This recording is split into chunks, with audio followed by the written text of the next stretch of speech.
Hello, everyone, and welcome back to the Music for a Book podcast Summer Mixtape Series. We are your hosts. I'm Britt. And I'm Hannah. And this is a very special series where we're bringing you 4 bonus episodes before we start season 3.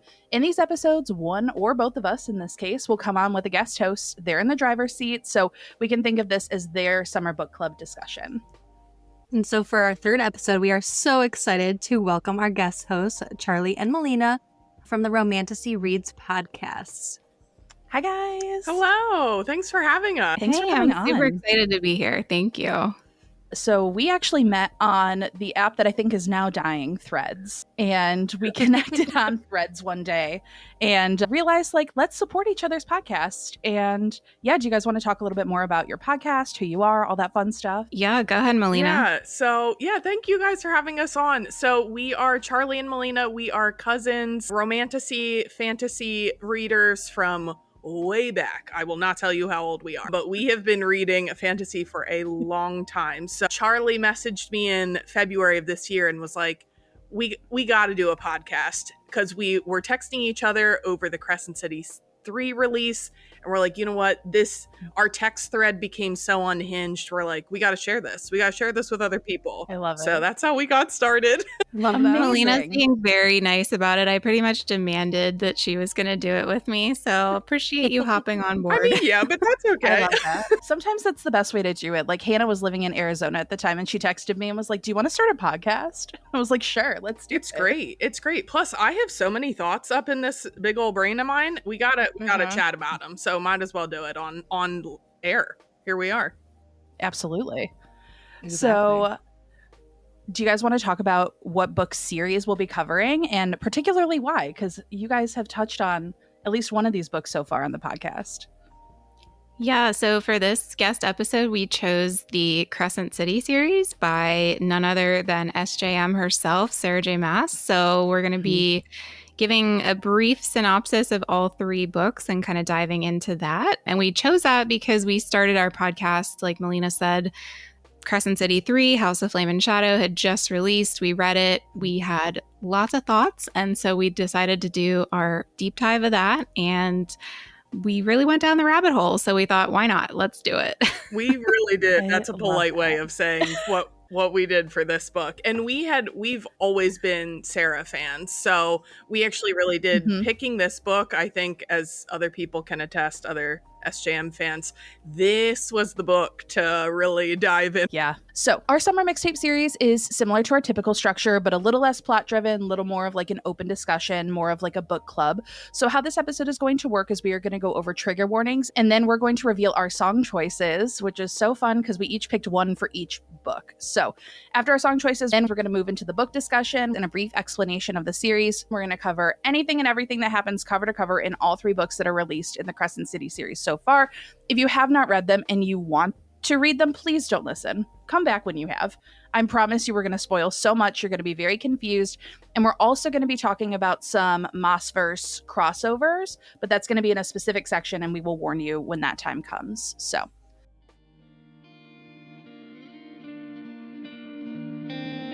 Dear Reader,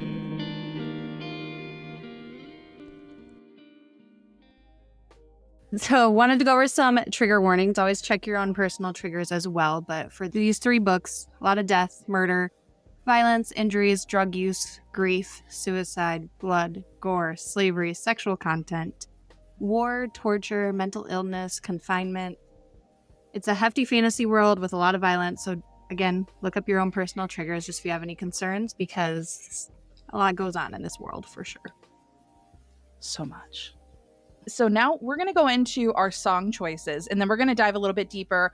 I think just mostly talk about like our favorite moments, things that we remember, questions that we still have, and all that fun stuff. So we're going to go book by book, and all of us are going to reveal our song choices. So very excited. So Charlie, do you want to kick us off with your song choice for book 1? Yeah, for sure. So my song choice for House of Earth and Blood was Run by Snow Patrol, because if you know the song, there's a refrain in there about, you know, light it up. And it makes me sob every time, because I just loved the friendship between Bryce and Danica, and didn't want it to end the way it did. So that was my choice for House of Earth and Blood. I love that. And for House of Earth and Blood, I actually went with, so we're big Swifties on the podcast. We feature a lot of Taylor Swift. So a couple of mine are Taylor Swift songs. So I actually chose Electric Touch featuring Fall Out Boy for my first song because lightning specifically. Yeah, so for House of Earth and Blood, my song choice was Little Girl Gone by Chinchilla. If you're on TikTok, I think you'd know this. Yep. Okay. And then I picked Pink Pony Club by Chapel Roan for the first book. Oh, I'm so excited. That's amazing. Yeah, my second choice for House of Sky and Breath, I chose Thunderstruck by AC/DC. Amazing. Yes. So good. Yes, I love that. I chose another Taylor Swift song for House of Sky and Breath, and I chose I Know Places. Love that. Love that. My House of Sky and Breath choice was Savior by One Republic. Nice. Ooh, okay. And I chose a Taylor Swift one, Mastermind. Great pick. Yeah. Always a good one. And then finally, for House of Flame and Shadow, I actually went on the Swiftie wagon this time, and I did Getaway Car. Love Reputation. Iconic song. Love Getaway Car. Yes. Amazing. So I deviated from Taylor Swift for House of Flame and Shadow, and I picked Blood in the Water by Grandson, but specifically the King Cavalier remix. And it's a very vibey, battle-heavy song, so I'm excited for that this. one. Love that. I didn't know this was a Swiftie heavy thing, and I picked for House of Flame and Shadow, I Don't Want to Live Forever by Zayn and T Swift. Oh my God. This is so beautiful, you guys. Great. Love it. And then I picked Anything Can Happen by Ellie Goulding Ooh, to finish love her. us off. Yes. I love that. Okay, I can't wait to talk a little bit more about these song choices. So we are officially moving into, holy shit, so many spoilers. If you've never read the books, you probably should have left already, but why are you still here? Like, get out. Do not pass go. Do not collect $200. You guys, you're going to have everything ruined for you. Please leave now. Yes. Goodbye. We'll see you in a few. Bye. Come back for another episode. We have right. plenty. Now, welcome back. Welcome to Spoiler Zone. Right. Okay, so brief series overview. I will try to keep this as brief as possible. So this is Sarah J. Maas's adult urban fantasy series. First book is House of Earth and Blood. So we get an intro to all of our main characters. Our main female character is Bryce Quinlan. So it starts with her and her best friend Donica and the wolves, the pack of devils as they are called. It's all of Bryce's close friends. Donica is the leader of the wolves. Spoiler alert, they get brutally murdered. Big yikes. Like literally 8 pages in, you're ready to go, and then Sarah just stabs you out of nowhere directly into the heart. So the continuation of this book is Bryce trying to uncover why Donica and the Pack of Devils was murdered, and then she comes into contact with some of the bigger political figures in the world that they're in this urban fantasy world. The Asteri are the overarching rulers, and you get pretty quickly you can figure out that they're not the most magnanimous rulers. So then we have different hierarchies, but the archangels are the ones that oversee the city that Bryce lives in. So she gets paired up with one of their mercenaries, Hunt, who is a very hot angel. I'm sure she's just devastated by this. So they get farther and farther into the book, and we're trying to uncover, again, like why Donica was murdered, and all of these different pieces. There was some kind of sketchy things that Donica did in her last days, and we're uncovering different pieces of that. But the farther we get into that mystery, the more that Bryce is shoved into the spotlight and has the attention of some of these higher political powers and the powers that be, including the Autumn King, who's the king of the Fae in their city in Leviathan. So we get introduced to his son, Rune, specifically for Charlie. And we figure out that Rune is Bryce's half-brother. And so we just keep building. In classic Sarah fashion, we're adding more and more characters, building up till we finally get to this climactic end of the book where Bryce ended up having to fight Micah, the Archangel, very powerful being. And she figures out he's the one that's behind the murder. And so she is in her workplace, of all places, protecting this library of books. And she takes him on in an epic fight sequence, quite frankly, and wins, which stuns the rest of everybody who's watching. So the humans are not supposed to be able to overpower an archangel, so she really upsets the power structures in this world, and that's where we also then the rest of the series takes off. Hunt, as I've said, is an angel, but he's of the version of angels that had led a revolution against the Asteri, so he's marked by a tattoo on his forehead that makes him a slave, so we get into all of that. House of Sky and Breath then is the second book.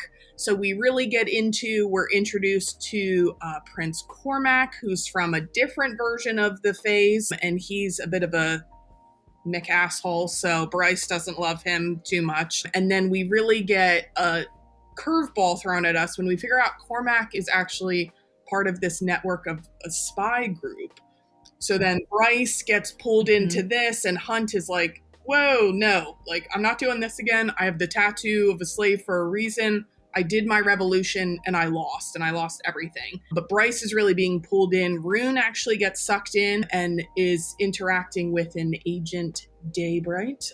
And so that becomes a curveball at the end as well, as we find out who that is. So Bryce really, in the midst of all of the political spy, there's the political sense of Bryce coming into her name as a princess. She claims the Autumn King's name as her own, and that really kind of sets a series of events then that gets us and builds and builds and builds. She's interacting more and more with the new archangel of the area that Hunt is assigned with, and we're seeing a lot of kind of the subversive spy work that Rune is doing with Daybright.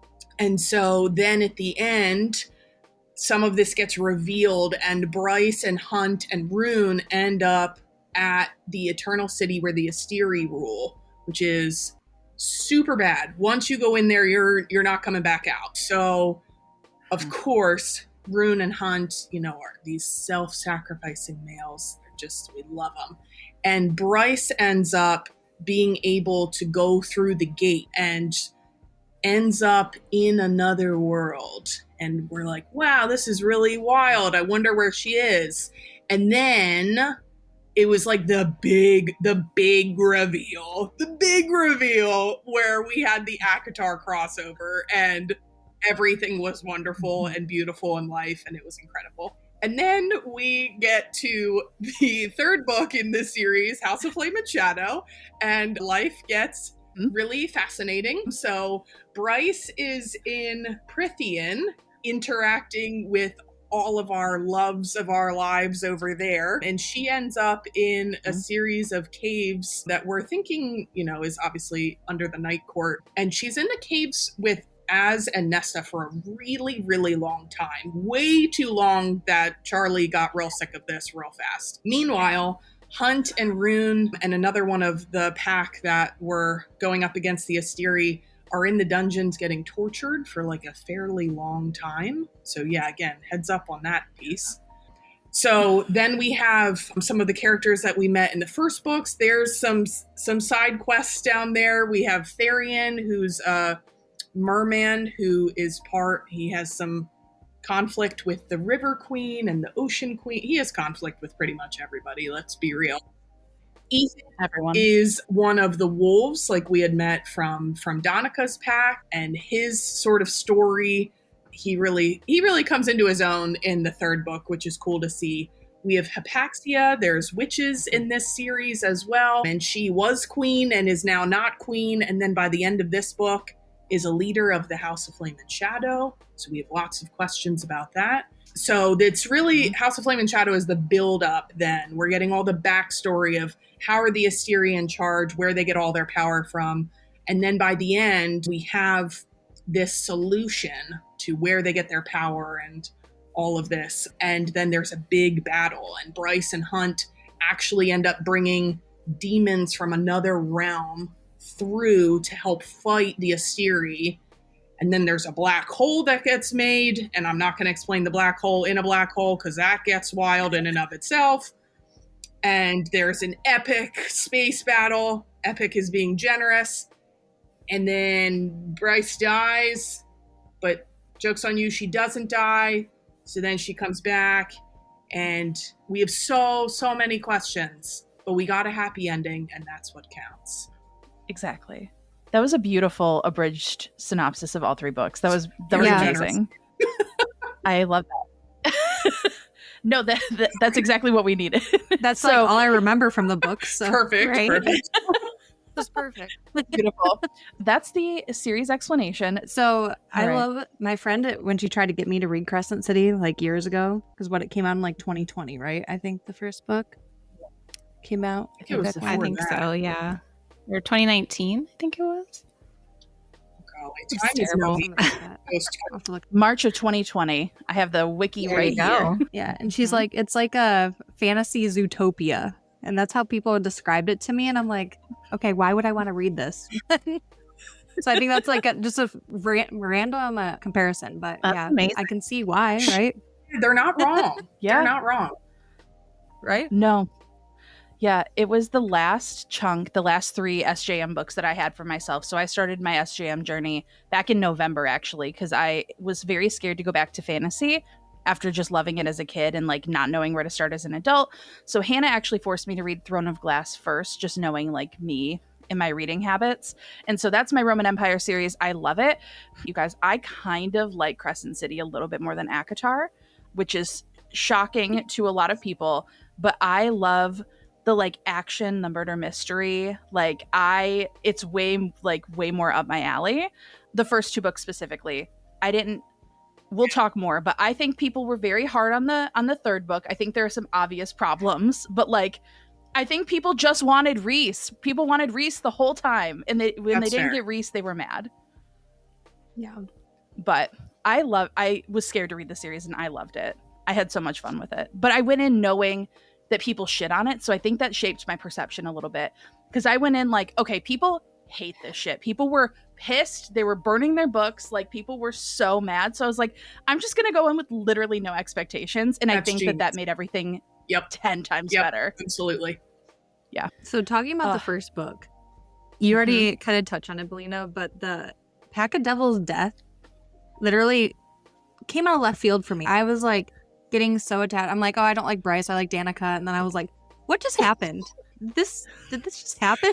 That was one, and I have to say, I should be honest and say, I found Sarah like back when, like, I think Crown of Midnight had just come out. So I mean, this like I'm like an OG. Yeah. Like, I found her literally 10 years ago, and I don't say that to brag. I just say that to say that's awesome. Long I've been obsessed with these books. So nobody had any idea of Sarah when I found them. So like the build of this for me, then with getting a new series, I was so ready. So like 8 pages in, she's like, ha, gotcha, and just destroys you out of left field. I was sobbing. So my roommate was like, are we fine? What's happening? Do we need to, what's going on? 8 pages in. That was terrible. Right? Terrible. Like Connor. Like, no, I'm sick. So I am ill. I think I texted Hannah and I was like, what the fuck are you making me read right now? What is this? And I actually did all 3 on audiobook just because I commute for work, and I knew it was going to take me way too long to like try and read them all. So I feel like I also got a different experience doing the audio. I didn't do the graphic one, but still I think Elizabeth's like retelling of it is very like emotional. So I think that helped a lot too. But it was a it's a lot. Did you like read that part on the way to work? I'd have to go home today. Yeah. No, I was in the car. I was physically I was driving, and then I was also driving. I was going into a nail appointment, and this was where I almost had an absolute meltdown when Bryce discovered Hunt on the river for the Viper Queen. I literally almost died. I was like, and I'm going in with friends. I can't listen to this while I'm getting my nails done. I had to stop, and I was like, Someone help me. Someone Oh my please gosh. help me. I'm definitely going to have to listen to the audiobooks now. Like, I have not listened. I've listened to the dramatized versions of ACOTAR, which are fantastic, but I'm going to add those to the list now. You should. I really feel like it, between that and going in full delusional, no expectations, like I really think that's why I had the best fair. time. To be fair, the first one is top tier. I love House of Loved it. Yeah. I think it was just incredible. Yeah. And I think, and I want to say this super nicely, I think the people who absolutely shit on this series, especially like with the first book, they're not used to reading like adult fantasy. Like that world building is how fantasy works. Yeah. You don't have to like it. That's totally fine. But you can't say it's terrible because it wasn't. That's just literally how it works. Yeah, and you're confused for a little bit, but eventually you get caught on. But I would rather be thrust into a world than be like spoon-fed line by line. This is who this person is, and this is who this person is. And I think that's where like this really soared for me, because this was my first, I feel like, true adult fantasy. I've read, a few other series here and there, but like I think they're all still, they lean a little, like a little new adult, little YA. But yeah, I love that. And then also the murder mystery of it all, where like we had like Bryce to me. Have you guys watched Schitt's Creek? I love it. Bryce is Alexis. Bryce is Alexis. If Alexis was stuck in a Fey world with guns, like that is who Bryce is to me. And so for her and then a broody angel to go on a murder mystery by an archangel, I was like, that's fair. Oh my God. The premise was just top tier. And Sarah. yeah, I don't read a lot of thrillers. And so for me, having the like mashup of the fantasy and the murder mystery, like you said, was just, I loved it. I ate that shit up. Oh yeah. Absolutely. Yeah. So good. I feel like we'd be remiss if we didn't talk about Lahaba for a second. My sweet you baby want us angel. To cry? I also listened to that while driving. I think that I had a death wish, to be completely honest. I feel like you need to ask people before you don't call us next time, my dude.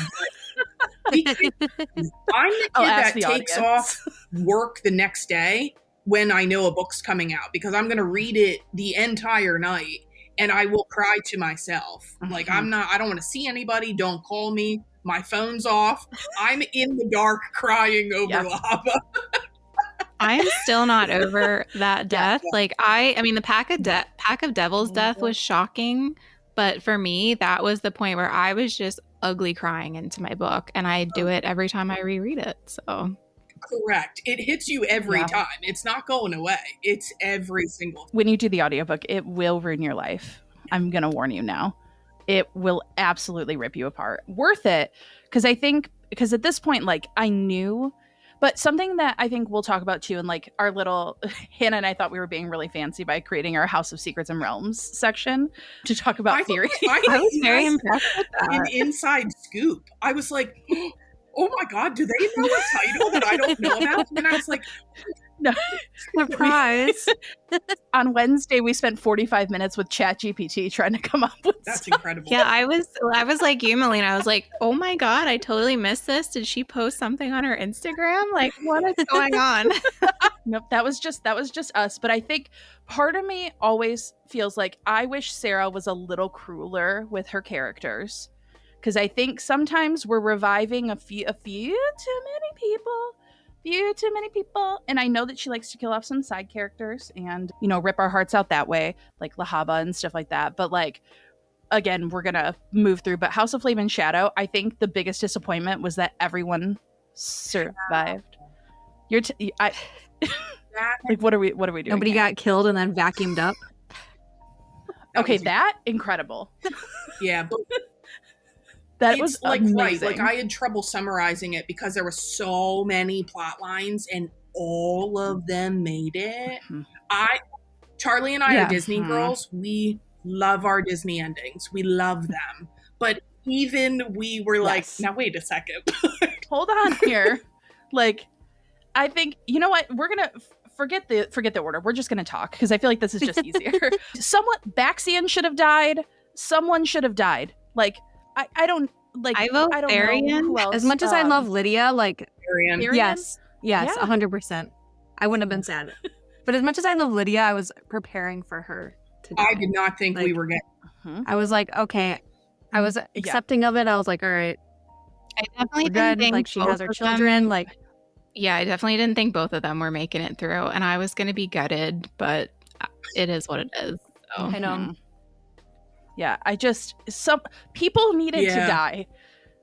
People needed to die. And that's going to be a great quote for later. But like, because the people that did die, like Lahaba and the Pack of Devils were the ones that hurt the most. But that happened in the first book. And one of them took place in the first 3% of the book.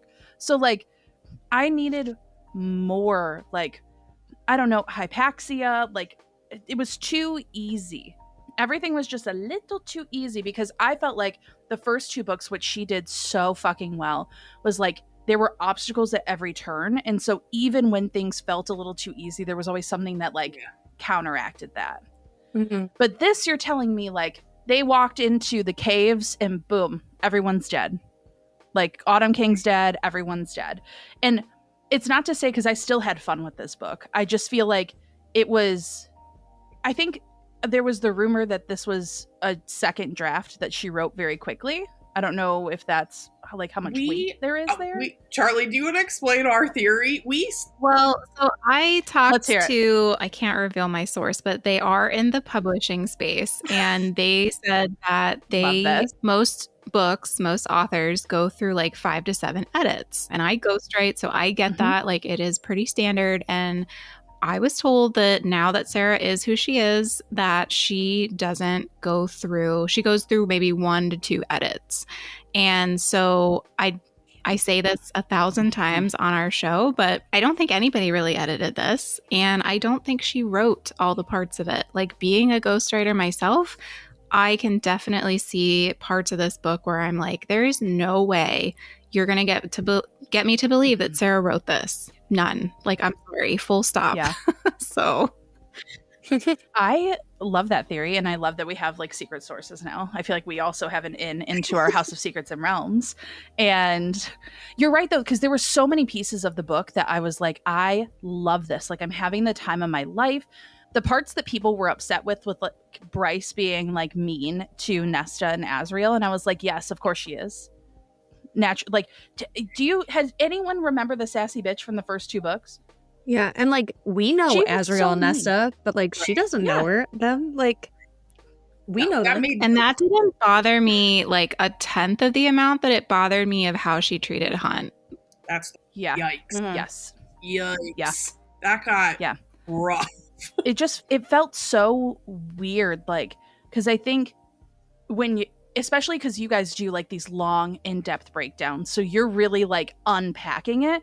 So when we're looking at books, so we review 1 book per episode and we just do high-level overview, talk about it. We've done, I think this will be technically like our 27th 28th book of the podcast, so we do a lot of books, so we don't really have the luxury of like deep diving all of the nuances of things, so we get a lot more of like the high level like enjoyment of things. Whereas I think you guys, like that's the positive and the negative, is that you learn everything humanly possible about the books that you're doing, but that means you learn everything humanly possible That's about such the a books great that way you're to doing. Yeah, I feel like, and we said this at the beginning, I think this book was such an interesting one to do a deep dive on because it was so controversial and because I feel like it was so different from all of Sarah's other books. I think it would be even different if we did a deep dive on, Throne of Glass or ACOTAR or any of those. This one in particular, there was so much hinging on it because now we've done the crossover. The stakes were so high and it really didn't meet expectations. And I have to say, like, I am not a good critic. Like, you can do the bare minimum and make me real happy. Like, I'm not a great person to be reviewing books. Charlie's over there. She's like, this is like a 3. And I'm like, it was a 6 out of 5. Like, That's literally me and Hannah. Yeah. I'm like, that's how you get a 5-star. You get a 5-star. And Hannah's like, this is my first 5-star of the podcast. We're 21 books in. I'm like, I don't think we read the same book, Melina. I like have such a low bar, but this one was, I was kind of disappointed, and I've never thought that about a Sarah book in 10 years. So like, it was such a weird experience to go through this, but we had the best time too. So for sure. Yeah. And I think, like I said, I had the luxury of like having Hannah to like talk to about things as they came out, and the luxury, well, unfortunately, a lot of ACOTAR got spoiled for me because of the internet. I had most of Throne of Glass unspoiled. Like I got to experience that, which was amazing. But with this, I had most of it not spoiled. All I knew was how much people fucking hated it. Yeah. House of Earth and Blood is in my top 5. Ooh, like nice. Hands down in my top 5. I loved it so much. I just think like the best way I can describe this series, and I feel like you guys like will get it too, when Hannah and I read, we read like very cinematically.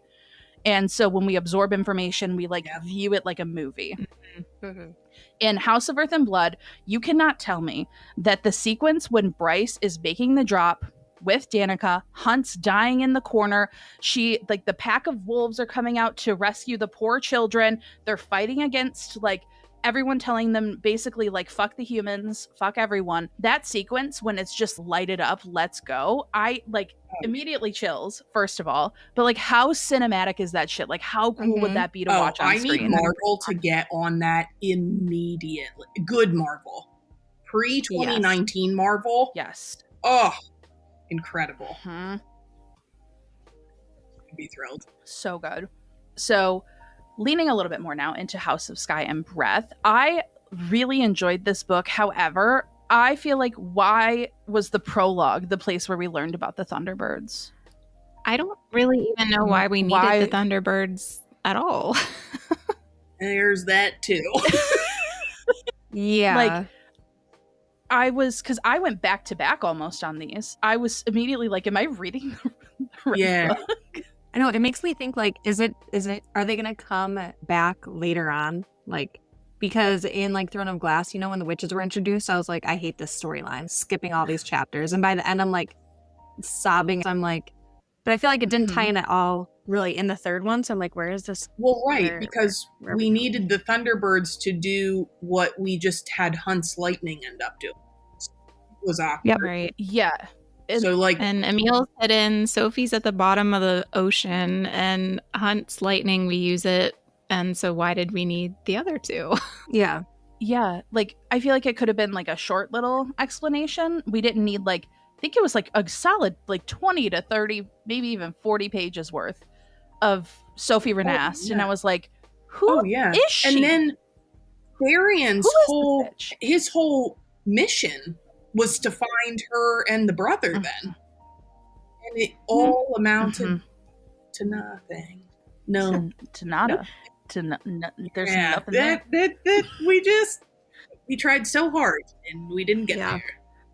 Yeah. Like, because the rest of the book, I was like, cool. But this undercurrent of the Thunderbirds was the only thing.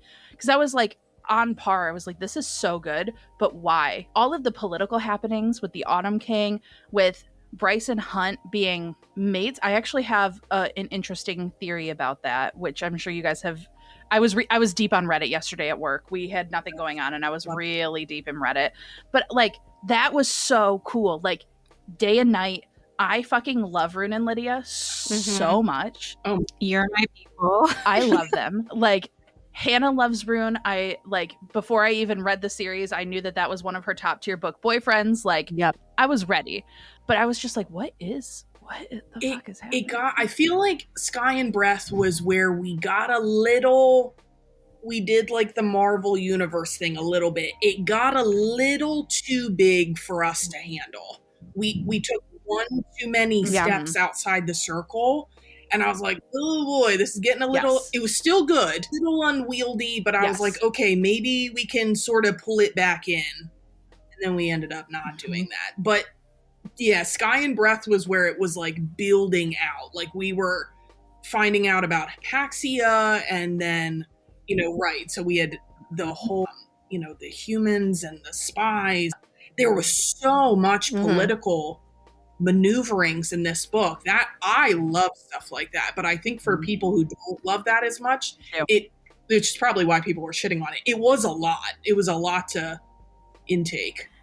And I think if you're just coming from, because I think most people start with ACOTAR, like Melina and I, and it sounds like you guys started with Throne of Glass. So we were used to like yes, there's romance in it, but it's a subplot and everything. But if you're coming into Crescent City from ACOTAR, there's no spicy time really in House of Earth and Blood. And then it takes like 400 pages into Sky and Breath to get any sort of sex scene, which I will say I did not like it, but so I think people shit on it for that too, because they're just primed from ACOTAR to have this like, Rhys and Feyre plot line again, and it's not that. So no, and I think that was also almost a minor disservice to listen to the audiobook, because I had told Hannah I'm pretty sure SJM's favorite word is cock at this point, because reading it you can skim over it, listening to it I heard it a lot, but there was nothing happening with it. It was just being said constantly. Yeah, because I was like, oh, I didn't notice that it said that much, but I read it, so. Yeah, and I was like, no, Hannah, this poor narrator, she must have gotten like a 10-cent like boost for every time she had to say it, because it was so many times, and I was like, I like spice in my books. Like, I read fun little romance. Like, I love good spice, but I was just like, if she says it one more time, I'm out. Yeah, done. it does. Right. That's like the part where it starts to get repetitive, and then your brain notices it. Then you might as well not even bother. You're like, well, this is out now. But I'm gonna pull. But I did love the day and night, subplot in Sky and Breath, and then I think in your notes you have like about the battle at the Eternal City at the end. Like, obviously that was super epic for me. Like, it was the typical SJM, like last 100 pages, I'm on the edge of my seat. Like, I'm not going to eat. I'm not going to sleep. I'm not going to text anybody. Yep. And I was like, I just have to finish this. And then of course it blew my mind. So yeah. I love the integration of hell into the series. And I think that's going to have some crossover ties when we dive a little bit deeper here in a minute, but like I love Apollyon, and I love like these little like Prince of the Chasm, Prince of the Pit, all that fun stuff, which I think was interesting because it came up so much in Flame and Shadow, and it was interesting in Sky and Breath because I feel like if we would have swapped a little bit more time from the Thunderbirds to like the link to hell, it would have had almost even better impact in Flame and Shadow. That's where 100%. And Charlie and I have talked a lot about that, and especially like in our podcast, like when we say, like it got a little too big. That's where I don't say that as like as a mean thing. I say that as I'm bummed because I wanted more focus on some of the cooler. Like I wanted to know more about how do the realms work.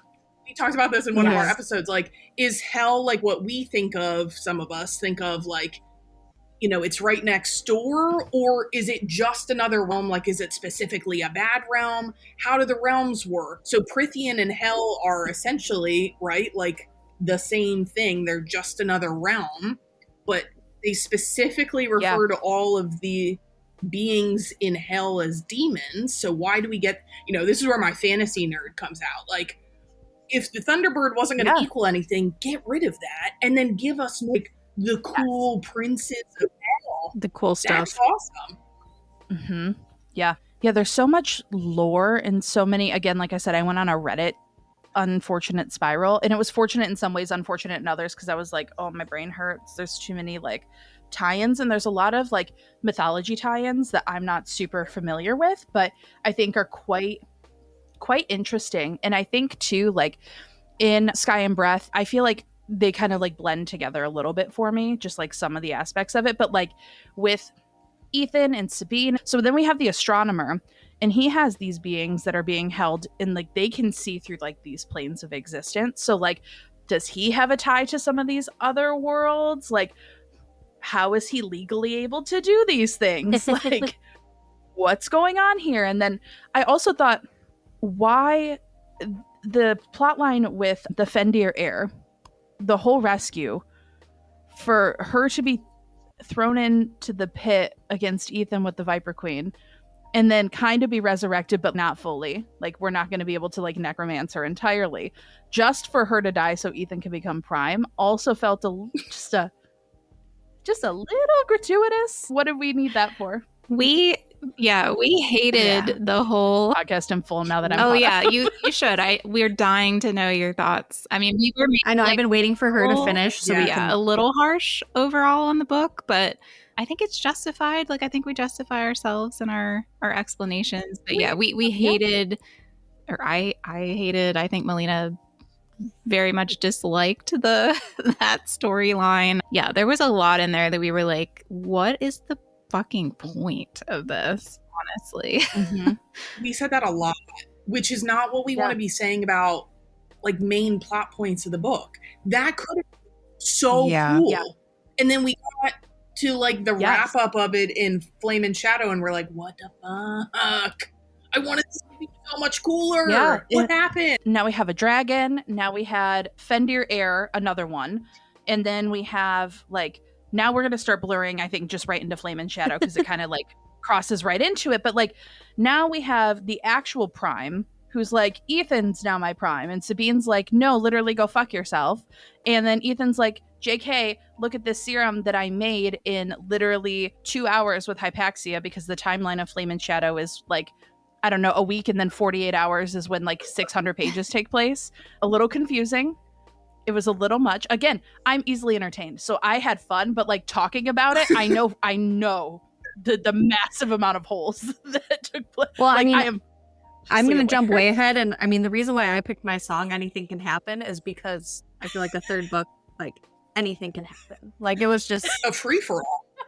Anything could happen. I was really terrified to do the podcast with Melina on it, because I was like, I know you really, at least first shot, enjoyed it, and like, I hated it, so this will be fun. we did do that, because I was like, oh, that was a good book. Like the first like day or so after, I was like, oh, that was good. Mm-hmm. And then like and Cal like did not like it at all. And then we got farther into it, and we're like, oh, nope, this had some serious issues. So there were some, I mean, there were definitely some, when I like some top tier moments for me in terms of just characters that we can get into, but overall, I think, you know, like you said, Britt, like going into it with just zero expectations would have been the way to go. Absolutely. Yeah, I was chilling. Like, I went in and I was like, action, fun, exciting, look at this. Azriel, Nesta. One of my favorite scenes in the entire series is Bryce playing music for Azriel and Nesta in the caves that they were in for far too long, and Azriel just like fucking fist pumping in the background to it. Like, I just imagine Azriel like silently just like going incredible. Like this. I'm so glad that you put that mental image in my brain. I needed that. That's amazing. I loved stuff like that, and I love that we got that. I adored the sequence. I don't know if you guys read, I ended up reading a couple of the bonus chapters after it was over, but the bonus chapter with Nesta and Bryce's mom and like watching them interact, I thought was like just so beautiful. And again, I wish we could have seen, because we are third person, so we have the capabilities of being in that POV. Mm-hmm. And I prefer third person. That was one of my biggest qualms with ACOTAR, was that I was so fucking sick of Feyre by the end of the third book that like when it transitioned out, I was like, yes, finally get me out of this girl's head. Get me out. So I feel like, House of Flame and Shadow, House of Sky and Breath, I feel like, again, there's a lot of holes. I am curious to see where we move forward, because SJM has said that this was the end of Bryce and Hunt's story. So this was the end of what we know of them. But like, what does that mean moving forward? Who are we focusing on? Because I feel like in the bonus chapters too, she kind of wrapped up Rune and Lydia's story, and that pisses me off a little bit. Same. Because we didn't get enough of them. I saw one of your clips after I finished House of Flame and Shadow. You are correct. We were deprived of a scene with Rune and Lipring and Lydia. We were so deprived of that. Yeah, I mean, what is the point of putting that line in House of Earth and Blood if you're not going to follow through? I know it was ripped out, but like that was 48 hours ago. Like let's You Give feel the man that. a new ring. Yeah, you're a fae. Get back there. Come That's on. what I'm saying. And then on top of that, like, and also this had like, I'm so conflicted with it because I had so much fun because it had some of the craziest sequences I've ever read in my life, like Baxium biting off Rune's hand. I feel like we have to just briefly mention There were that. so many unhinged moments in this book. It genuinely, like, when you listen to our episodes, please, you have to message us because we felt so insane recording them half the time because we were laughing. Sometimes, like, and I would say out loud, like, guys, this isn't me making this, like, this is from the book. I'm not even being dramatic with it. Yeah. This is from the book. Him like shooting through space at the end, and like just Hunt in the Iron Man spacesuit. What was that? Like, I love that SJM's a Marvel girly. Welcome to the club, but like, I cannot with him. I could not with him in the suit, like just like busting around, and like then his ex-girlfriend was in the suit with him and took the missile for his new girlfriend, and I was like, what is happening? I think our most unhinged episode was chapter 85, where you read the sex scene. I lost my shit. I don't know how I edited that. It took me hours because I was like, I cannot even see. I'm crying so hard. That's how I was with Bride. Like, my friend Jordan does not read a lot. Like, she's new to reading. So she picked it. And I was like, yeah, girl, let's read Bride. She's scarred for life. She is permanently and indelibly scarred for fucking life. Was that the one where I was like, Bryce should have just pegged Hunt? Was that one? Yeah. The idea of that was my like takeaway from that sex scene. And I was like, well, here we are. Sorry. Well, we're about to get canceled. It's fine. We don't even have to worry about further episodes. I've already canceled us. That's how literally Hannah and I sometimes we say stuff, and I'm like, I don't know if I should leave that in the episode. I do anyway, but it's fine. Worried about any of my coworkers? I will. It's fine. But now we have a probable fourth book. Like, she said that there's 4 houses, so likely going to be 4 books. I don't know why we would save House of Many Waters for last, because I feel like that may have been, I feel like Flame and Shadow and House of Many Waters should probably have been reversed, and then let's save like the Asteri battle for the end. Yeah. But like, so speculation on who this book will cover. Obviously, it's going to be about losing First Light and like what they're going to do for sourcing that now. Like, are they just going to hook Hunt nipples up to something and just like electrically charge the city? Is that why Hunt's story's over? He's just gonna be the transformer now. I honestly put him back in a mech suit and just slap some clamps on him and call it a day. My new favorite moment. Well, solve that. You're welcome, everyone. I cannot read an entire book about Therian. I mean, we said that. We're like, no. I can't do it. Like, there has to be, I mean, bring back Ariadne then, bring back, I guess Ethan, like, make him cooler and smarter, but I'm not reading an entire book about Therian. No. And they're all going to be rising to power, and no one's going to like them because they're all a bunch of bratty, like, do whatever the fuck you want kind of people. They're all 25. And none of them, like, Ethan played Sunball. Like, that's like having homeboy from Penn State sophomore year is like, I'm going to be governor now. Bitch, what? No, not of me. Yep. Yeah, I feel like they really took I'm looking for a guy in finance like a little too seriously. Like, really? Because what's Ethan going to be the mayor of? Like, I'm so confused. And then like Hunt's really the only one. Like, I know Rune, it's like he's a little bit older, but I feel like they never really specify like exactly how old Rune is. I know Hunt's a couple 100 years old, but they all act like teenagers. Yep. Yeah. And that's what made the book series good. Like, that's what made it good, but that means that they're gonna fucking suck when you give them power. And also imagine being like 47 in that world and being like, who decided you're in charge of, like, accounting for the city? Who's doing that? Yes. What are you talking about? No. I don't know how the story is going to continue. I feel like we might get a little bit more of like Lydia's kids and maybe like some ties to that, but even that was kind of wrapped up with a nice neat little bow at the end. And like also where are my female characters? This is Sarah. Where are my female characters? That's so true. Like she killed off Danica immediately. We have Lydia, but like kind of. Only kind of. Right. And then like Sathya that we got for 30 pages tops. Ariadne, who we've had 3 pages of tops. Hypaxia, who we should have had 4 times the amount of information on. I'm so confused. Homegirl has changed her profession and entire way of life 6 times now. Like, what are you talking about? And Jessica's dead. gone. So, yep, we have 3. Yay! Yeah, I think that's okay. We have and then apparently Juniper and Fury just like disappeared. In the third book. Yeah, we forgot about them. They had like a 2-paragraph cameo, and that was it.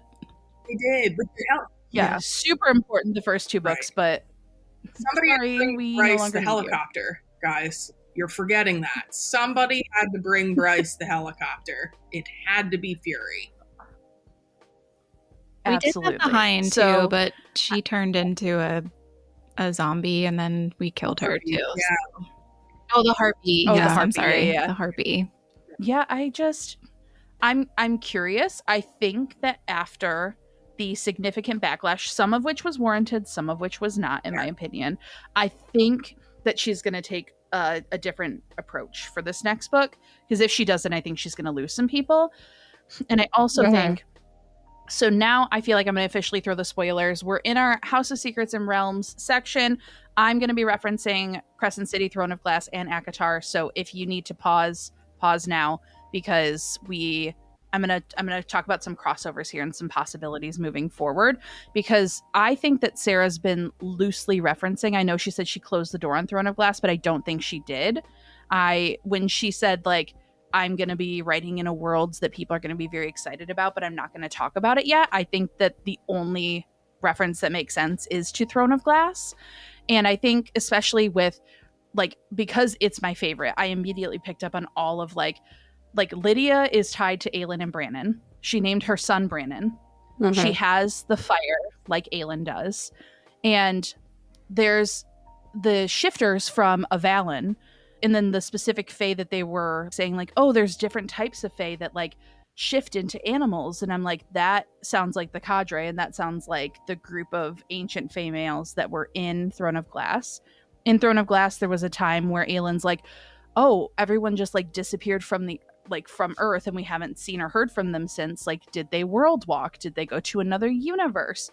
The King of the Stag over in Avalon, and we had all of the references to the Stag King, and especially like the Fae line, like the Starborn power, I feel like has ties. I know obviously to Valaris and Prithian and all that, but I feel like it has to tie back to the Aelin line. And also someone suggested that word marks are actually what Bryce's tattoo is written in. Is that old Fae language, which I think I assumed going through. And the witches too. Like something about the witches has to have like the Iron Teeth witches have to have a crossover here. Yeah. We're waiting to see, right, like where the witches have to be. There has to be some sort of crossover with that, because they're a huge piece of the Throne of Glass universe. But yeah, I mean, I think that was, I mean, some people are like, oh, I saw that coming. With Lydia and the flame, I mean, Sarah gave us so many hints. I saw none of that. And then she said, I named to her son, like, I named you Brannon. I literally screamed out loud. I was not having it. I was so excited. I did not see that coming at all, which again goes back to I'm just like skipping around through my books. And we're just here for the vibes. Absolutely. We're just chilling. I do make ties, but like sometimes I just kind of like, let it happen. But another thing too that I just wanted to mention was Rhys's bloodline to Rune and perhaps Dorian, because people have made connections to Dorian, to Rune, to Rhys. But if the worlds are existing in this like string theory where like they're happening at the same time, just in like different planes of existence, like what does that look like? But like Reese and Rune are related. I think everyone is in agreement there, right? Yeah, I Pretty mean, confident. just the way that Bryce kind of mistaken, right? Like when she went to Prithian and she's like, oh, he looks like Rune. Is that Rune? Yeah. They have to be related. There was a female that looks like Fury too, which is obviously Mhm. so Amryn. yeah, there's got to be something there. Yeah, in my Reddit deep dive, I saw that people are thinking that Amryn is actually a dragon like Ariadne, which I thought was interesting because I hadn't thought of that before. Because And her was? like what she was before she became her like Before she was human form that she got contained in her bound to. human form. Before she was contained. Oh, interesting. I'll have to think about Yeah, and then I got so deep, like we don't have to go, but I was like, okay, so Tamlin's definitely from the Ash River bloodline. He has the blonde with the green, even though we hate Tam Tam, but his ring is described exactly like Aylin's wedding ring. And then we have like so many, like he shapeshifts into like kind of like Lysandra and like all of these fun things. And there's so many like ties to Throne of Glass that I think could come She back went to deep Akatar. into I can Reddit. see Melina's Sending me gonna all these like things. riot if Tamlin is related to Lysandra. Did you watch my no, I would face? too. Dude, I was trying to be so polite. Yeah, That's his redemption. No. no, I would too. I Totally. sent it to Hannah and I was like, this makes me sick to my stomach. However, it makes sense. No, it does not, Brittany. It does not make sense. He is green eyes. He does not have blue with golden. And blue and yellow do not make green, ever. In any primary colors. Ever. Not one time. No, don't ruin my day. I literally will be so mad. Perfect. So the Prince of the Pit then, do we think he's Valg? Moving on. Yeah, has to be. I Be think Val. so. Yeah. Yeah. Like, I think there's definitely going to be ties to like Maeve, the Prince of the Pit. The Fantasy Fangirls podcast, they said something about like the bone carver existing like on a different plane of reality that was like in the same way that when I think it was Apollyon took Bryce into like this like misty area, it was described as like the bone carver's place of existence. So I think that moving forward, we're definitely going to see some crossovers. And I think that we are going to get some Throne of Glass crossovers too. I like it. But yeah, I think there's so many theories that we could like really dive deep down into. But regardless, I think that we're going to see that's not the end of our Akatar crossover, in my opinion. And I think this is just the start of a Throne of Glass crossover. And I just want to say that all of your theories there would have made a much better House of Flame and Shadow book than we got. So That's so true. Thank you. I would like to thank Reddit for bringing half of my thoughts to the forefront, because without them, I am just a girl. I am just a girl with the microphone. Perfect. So let's go into, we all pick some favorite quotes from our books. So I would say let's just go person by person. We'll talk about our 3 favorites and then we can talk about our song choices. yeah. So House of Earth and Blood, my quote was, "You're the person I don't need to explain myself to. Not when it matters. You see everything I am and you don't run away from it." And then House of Sky and Breath, "If you're looking for how not to be an asshole, it's shelved between bye loser and get the fuck out." And House of Flame and Shadow, I had to. My quote is, "Because I'm yours, Day, I'm fucking yours." Oh, it's so good. Mine from House of Earth and Blood was, "That's the point of it, Bryce, of life, to live, to love, knowing that it might all vanish tomorrow. It makes everything that much more precious." And then I could not put for House of Sky and Breath, "Rune Dannon knew 3 things with absolute certainty." Yes, he sure did. And I wish he knew those 3 things with absolute certainty in House of Flame and Shadow. I saw you put that in there and I was like, okay, she's going to say it. So one of us is saying it. Yes. Yes, I had to.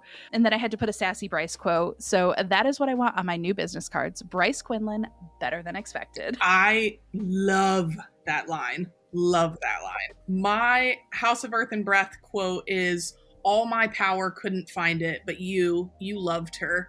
And the power of your love would bring the horn to me, would fuel your need for justice and lead you right to it." iconic. My House of Sky and Breath, a world where people loved and valued books and learning so much that they were willing to die for them. Can you imagine what such a civilization was like? 100,000 men and women marched to defend a library. It sounds like a bad joke these days. Her eyes blazed. But they fought and they died, all to buy the library priestesses enough time to smuggle the books out on ships. That just that gets me every single time. And then House of Flame and Shadow, I had to, because if anybody knows anything about me, this is just quote, it's just my entire personality. Yeah, Bryce said, the gods know what would happen if all us females were unsupervised. Absolute anarchy, cities would crumble. Just I love it. Top tier. All right, so for mine, my one for House of Earth and Blood is just through love all is possible. Plain simple. Of course. For House of Sky and Breath, it's the last line. Hello, Bryce Quillen. My name is Rhysand. Just because that was not spoiled for me. I was like, oh my gosh, this is it. Crossover we all wanted. And then Charlie, mine and yours were the same for House of Flame and Shadow, though. Oh my gosh. Because I just love them so much. I love that. And I didn't see yours till today, and I was like, I'm just going to still keep it. So just means it's doubly awesome. Exactly. I love it. So that was our very chaotic think tank about Crescent City as a whole series. And now we're going to talk about our song choices. I think we'll just pick a fun little theme lyric, why we chose them. We'll go through them really quickly. And then we're just going to talk about, I feel like I can confidently say that our ranking of the series would all be book 1, book 2, book 3. Am I correct in that? Oh, Hannah. As much as book I 2, book hate 1, book 3? book 3, book 1, book 3, book 2. Oh, I don't know. I hated book 3, but I still loved it. I would reread that one again over book 2. So that's how my ranking is. I love that. All right. So let's talk about our song choices. I'm so excited. This is the best part. So for my first song, which was Run by Snow Patrol, it just made me think of the friendship between Bryce and Danica, because part of the lyrics go, I'll sing it one last time for you, then we really have to go. You've been the only thing that's right in all that I've done. And then the first refrain is light up, as if you have a choice. Even if you cannot hear my voice, I'll be right beside you, dear. So for me, that just sums up their friendship, perfectly, and everything that happened in book 1. So for House of Earth and Blood, I picked Electric Touch, Taylor's version from The Vault featuring Fall Out Boy. And I specifically picked it for these lines, which was all I know is that this could either break my heart or bring it back to life. Got a feeling your electric touch could fill this ghost town up with life. And I think that if we didn't touch on too much of the details of each book, but specifically Bryce was so horrifically depressed in the first book. And when Hunt and her started to have that connection, and his lightning is a literal representation of that, but he really lit her back up. And then also too, in the bridge, I was thinking just one time maybe the stars align and maybe I call you mine and you won't need space or string me along while you decide. And specifically Bryce is Starborn, so obviously there's the reference to Starlight, but I think she had pushed Connor away and she had done all of these things in her life, and I feel that just tied back to her and Hunt so much. And I just think even on Spotify, the cover for this song is literally purple lightning as the song's playing, so it felt very on brand. This was the song that I picked originally after I read the book too. I couldn't even change it. Oh, that's awesome. Yes. Yeah, so my House of Earth and Blood song choice was Little Girl Gone. This is one that I think for me, and Britt, I loved your choice of Bryce being in the mental space that she was for so much of that book was such a huge piece of that story. This for me, that my song is so very centered on that last with her and Micah in the library in the antiquities store. And it's so I could see in my head that scene is playing wow, this song is playing. It's just perfect. And it's say that again, I didn't quite hear you. Messed with the wrong bitch in the wrong era. I've been at work and I got my badge of honor. Honey, I've changed so much since I last saw ya. Micah had no idea who he was dealing with. He discounted this young female who was a human and lesser than him. And she just absolutely obliterated him. And that is so, like, I was amped for that. And this song, yeah, that's great. I also feel like that would be on Bryce's running playlist. And that's what I told Britt. I was like, for the first book, I want to find something that would be on like her running playlist or like hype music, you know, before she goes out to party. So that's why I did pick Pink Pony Club for mine. And I also think she would like wear down, like Britt and I were talking about this, she would wear down Hunt to loving it too, like just by playing it so much. And you would see him start to like it. And then like her and Declan would be all about it. If there was like a festival, they would be going to see Chapel Roan, right? And absolutely. Right. And so that's like, I went more vibes with that song too. But also if you look at the lyrics, like looking to her, like her mom, right? That's always like worried about Bryce and how the lyric is, won't make my mama proud. It's going to cause a scene. She sees her baby girl and I know she's going to scream, God, what have you done? You're a pink pony girl. Jelly Jubilee too. We didn't talk about that at all. And you dance at the club. I'm just having fun on the stage in my heels. So I feel like that's a great like Bryce song for sure for the first book. And then obviously Thunderstruck for AC/DC in House of Sky and Breath.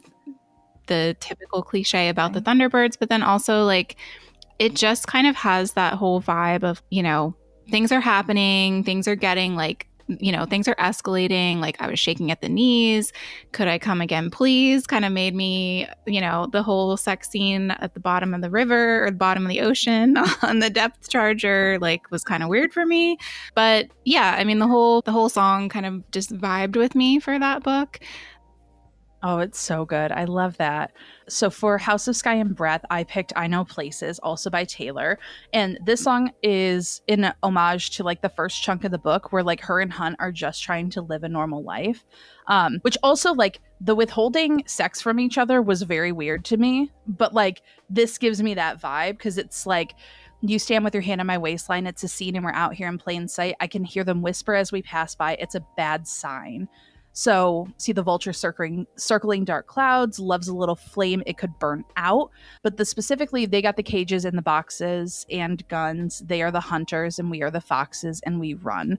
And the whole, you know, it's about trying to hide their love away from the limelight. And so specifically, it's hiding their love away from the Autumn King, from the Asteri, just trying to live a normal life. Like, just grab my hand and don't ever drop it, my love. They're just trying to get through this together in one piece. They're trying to track us down. They're taking their shots, but we're bulletproof. And you know, for me, it's always you. And this is just like, it just gave me that a little bit haunting vibe, but really about Bryce and Hunt just trying to live their life. Also a little bit of a nod to Rune and Lydia. Like when they mind speak to each other at that bridge, that is the only place that they can go where they won't be found. And I feel like that really just ties into them. And I don't know. I had so much fun with this series. So like getting to pick songs for it, I was like, oh, I love this. No, I love that one. My song choice for House of Sky and Breath was Savior by One Republic. And I picked this one because it's, again, I also did like Rune's whole vibe with Day. So like the lyrics are like, went so dark, you never know. And I'm being honest with you now, hanging but afraid I am. Don't excuse this bad behavior, but tonight I need a savior and you're looking like a savior. So it's how they kind of like saved each other a little bit and just, I don't know, this song is so beautiful to me. I just love like I think One Republic does like the instrumentals really well. My dad loves classical music. I have 2 uncles who are opera singers. So like that whole, it's wild, right? Not on Charlie's side, on the other side. Just the feeling of that instrumental music and knowing that like they kind of saved each other. And, you know, sometimes we're just, what we need is just in that other person and they're there for us. And I just loved that. That's such a good one. So for my song for House of Sky and Breath, I chose Mastermind by Taylor Swift. And I think it's a Danica song. You know, she's still like has such an influence throughout the whole series, right? Like she's masterminding this from behind the scenes. And I feel like we just find out so many different things with her throughout. Like, and so some of the lyrics that stood out to me is once upon a time, the planets and the fates and the stars all aligned. And then and a touch of the hand lit the fuse of a chain reaction of counter moves. Because it's just, you know, I feel like there's just so many different things that kind of like domino into place, right? Yeah. And the chorus, right? What if I told you I'm a mastermind and now you're mine? It's all by design. So I feel like there's just, when we find out the dust court and like why she was right, you know, there's just so many things that I feel like tie in with this book and tie in throughout the whole thing. That mastermind is who Danica is. And then obviously T Swift with Getaway Car for House of Flame and Shadow. For me, I just had to go with something that was like Rune and Lydia focused. And it was like, you were driving the getaway car, we were flying, but we'd never get far. Don't pretend it's such a mystery. Think about the place where you first met me, riding in a getaway car.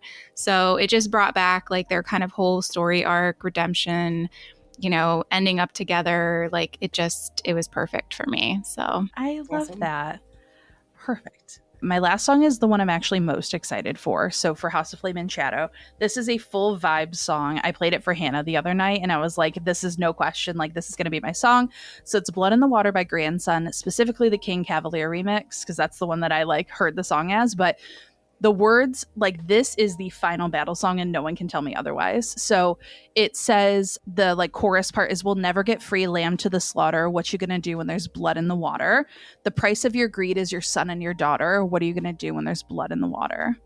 And there's one specific line here that reminded me so much of the Asteri. And this is like, it's basically like, I'm the people, I'm the storm, I'm the riot. Like that's where it goes to. But it says, beg me for mercy, admit you are toxic, you poisoned me just for another dollar in your pocket. Now I am the violence, I am the sickness, won't accept your silence, beg me for forgiveness.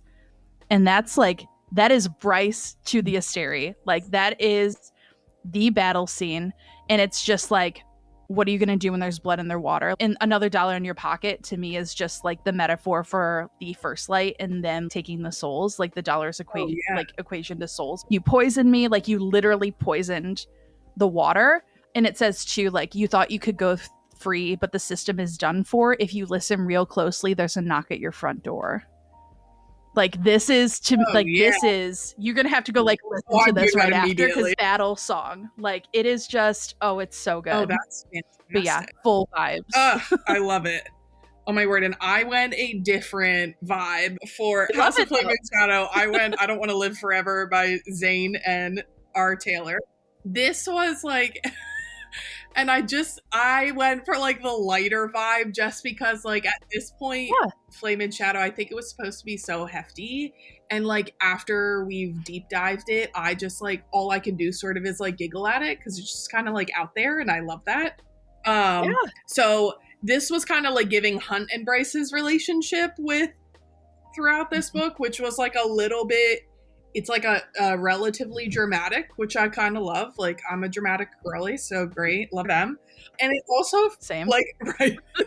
I was like, you and I are gonna get along so. I know. I was like, oh my god, like this is literally like the same, but yes, different. Exactly. I was like, oh, this is the vibes are immaculate. This is good. This is perfect. Yep. And like, I don't know why this is not real. I don't think, but it was the song is giving outer spacey vibes to me a little bit. So I was like, oh, so that's the tie-in for this book. So that's, you know, and I just want to keep calling your name till you come back home, and Bryce, I mean, Hunt saves Bryce and outer space and all of that. So of course, in the mech suit with Shahar, who didn't even actually like him. Right. That's canon, right? Like Shahar actually hated Hunt. Is that because I'm pretty sure that's the case. Like nothing like bringing your dead ex-girlfriend's soul on a line, you know, on a mission to save your new one. Just a little, one last little run, one last little trip. We love it. For my song for House of Flame and Shadow, I picked Anything Can Happen by Ellie Goulding. And like I said earlier in the podcast, because the third book, anything could happen. It was just, we say this a lot on our podcast of like letting a book be a book. And as much as there's a lot of things that I would have changed in this book, it's just, it was fun. I would reread it. Like it was a good time. But the lyric is, since we found out that anything can happen. Like that's just, you know, the chorus. And it's just, but I feel like at the end too, where they're kind of going through all of them rising to power and all of that. Just, it's a very positive song. But something cool about the song too is Ellie got like the London Community Gospel Choir to sing with her on it. So it just felt like the community like coming together. So like the end of the book, you know, just like tying it all together kind of. I just went with a little positive vibe there for that one. I love that. I love that. But yeah, that's Crescent City, you guys. We went through a whole lot of information in a very short amount of time. We didn't even talk about, so one thing Britt, that just came to my mind, Britt loves the animals in every book, and we didn't talk about the otters. I love the otters. There's so much in these series. There's so much. We all talked about a bunch of different things, and we didn't even cover half of the stuff that we could have covered. Right? No, and like I think that's what's so incredibly important. If you want to deep dive this, go over to Charlie and Melina's podcast, because that's what we will be doing now that Britt's finished with Crescent City 3, to deep dive that. This was your pre-intro, your little prologue, and then go deep dive right into theirs. Exactly. They are officially done now with House of Flame and Shadow. So you can listen start to finish of all of their deep dives and all of their fun thoughts and theories and ideas. And like we said, I think it's both like good and bad because we have like such different formats that like we get such a different experience than you guys. And I think that's so cool though, because Hannah and I talk about like, I don't think we could deep dive because I think once our brains cracked open, there would be like, no. Stopping. Well, Charlie keeps me on a pretty strict schedule. She's like, all right, we're going to keep this moving because, my brain's like, oh, this is fun. So, yes.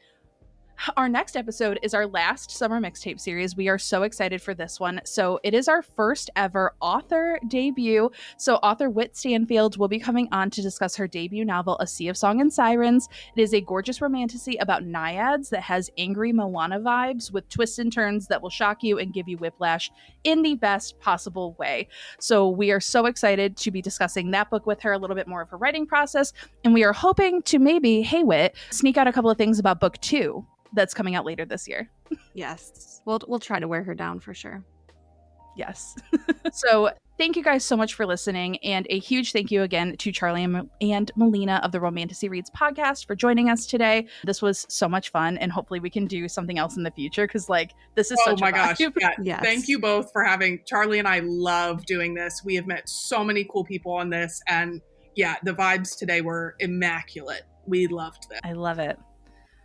Yeah, so if you don't already, go follow them on social media and listen to their podcast. And what's next for you guys? We are next reviewing, and we're doing a little bit less of a deep dive, a Magic, Fierce, and Bright, which was gifted to us by Simon & Schuster very generously. So we're actually doing only 2 episodes on that book. We're going to try to not go super deep. So essentially, Charlie will just have to keep me from talking too much.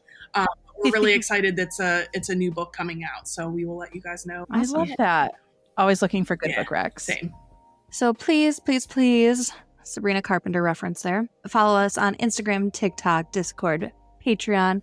We would love for your support in any of those, and so would Romantasy Reads Podcast. So definitely follow each and every one of us on social media. We have our monthly templates up, so let us know what you're reading and tag us in your stories. Yes, please. And we will see everyone on September 18th with our final summer mixtape for A Sea of Song and Sirens by Whit Stanfield. And remember, everyone, keep reading with kindness. Bye everyone.